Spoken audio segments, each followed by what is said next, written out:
Kachao, and largely the same lineup as we had in Xiamen, plus the addition of Kishane Thompson, who's starting his outdoor season here in China. Rohan Watson from Jamaica goes in lane 1, 5th at the World Indoors in Nanjing, in lane 1 for the second week running. Emmanuel Isemi from Cameroon, the African number 2, goes in lane 2.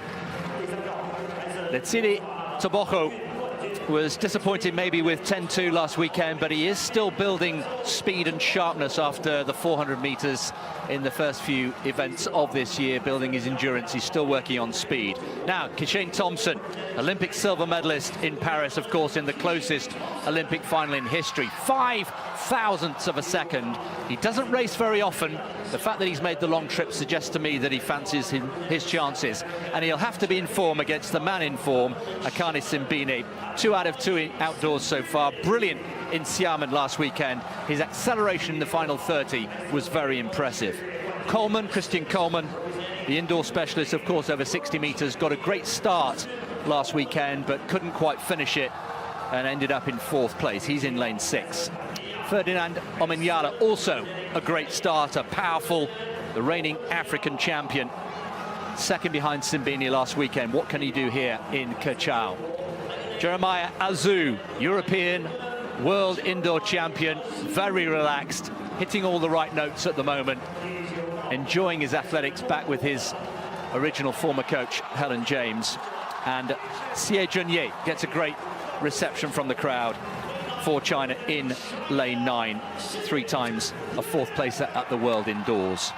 But the question is, Kishane Thompson, having made that long journey, what sort of shape is he in? Well, the early signs are good. There he is, right of picture. Ran 6:48 into a headwind outdoors, and then 6:56 indoors over 60 meters. So the omens are good. He's got a fantastic start and a great finish as well. So the big names: Toboko in 3, Botswana; Kishane Thompson in 4; Simbine in the red, the man in form here, in 5; Coleman in 6; Omanyala 7; Azu in lane 8. Men's 100 meters.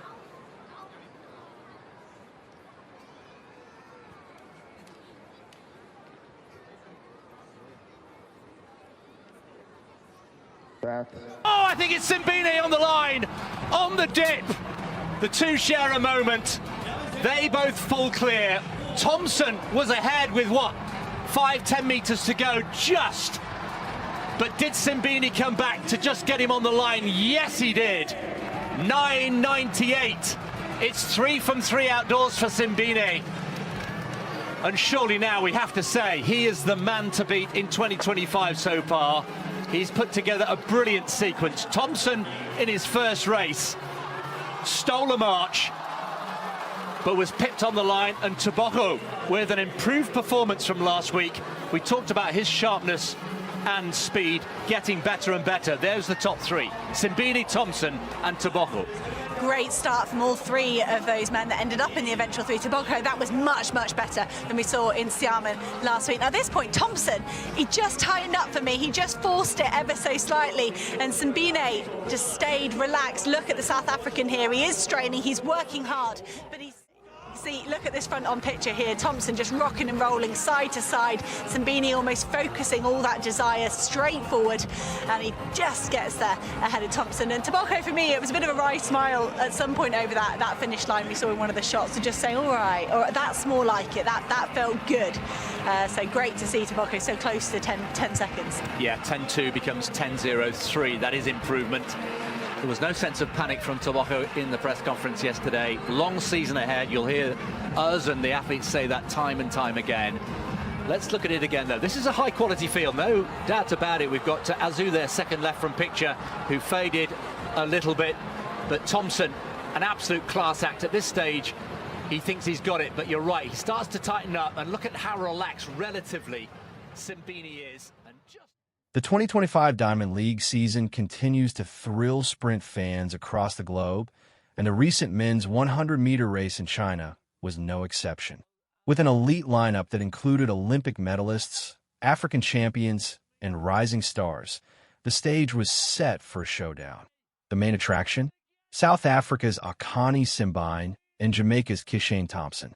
Kishane Thompson, who won Olympic silver in Paris in the closest final in history, made his outdoor season debut in this race. Known for his rare appearances and explosive talent, his decision to travel all the way to China was a clear sign that he was ready to compete with the best.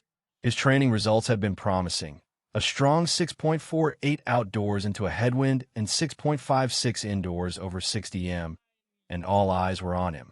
But lining up beside him in lane 5 was Akani Simbine, a man on fire this season. Already victorious in 2 previous outdoor races, including a dominant display in Botswana where he clocked 9.90, Simbine arrived in China looking for a 3rd straight win. Calm, confident, and sharp, he had become the form sprinter of 2025. The race began with a blistering start from Simbine. His reaction off the blocks was perfect, and he surged ahead. Thompson, however, gradually pulled alongside and then slightly ahead in the final 30 meters. For a moment, it looked like the Jamaican had done enough. But just as he seemed to ease up, Simbine closed the gap and timed his dip to perfection. It was a dramatic photo finish. Simbine clocked 9.98 seconds, just 1/100th of a second ahead of Thompson's 9.99. Leslie Tebogo from Botswana rounded out the podium in 3rd with an improved performance at 10.03 seconds. Replays revealed the difference in finishing technique. Thompson, despite leading, appeared to tense and sway slightly, muscling through the final meters. In contrast, Simbine remained composed and drove straight through the line, showcasing experience and execution. His form stayed clean, his focus unwavering, and that made all the difference. Christian Coleman, once again strong out of the blocks, but fading in the latter stages, finished 5th with 10.13. Jeremiah Azu, Fernand Omanyala, and Rohan Watson also featured in the final, but it was Simbine's consistency and maturity that stole the spotlight.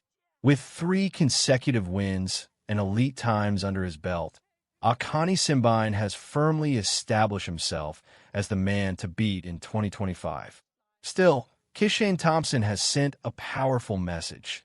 He's in great shape, and with more race rhythm, he will be a serious threat in the coming months. As the Diamond League season rolls on, the rivalry between these two will be one to watch closely. The sprinting world is alive with excitement, and the best is yet to come.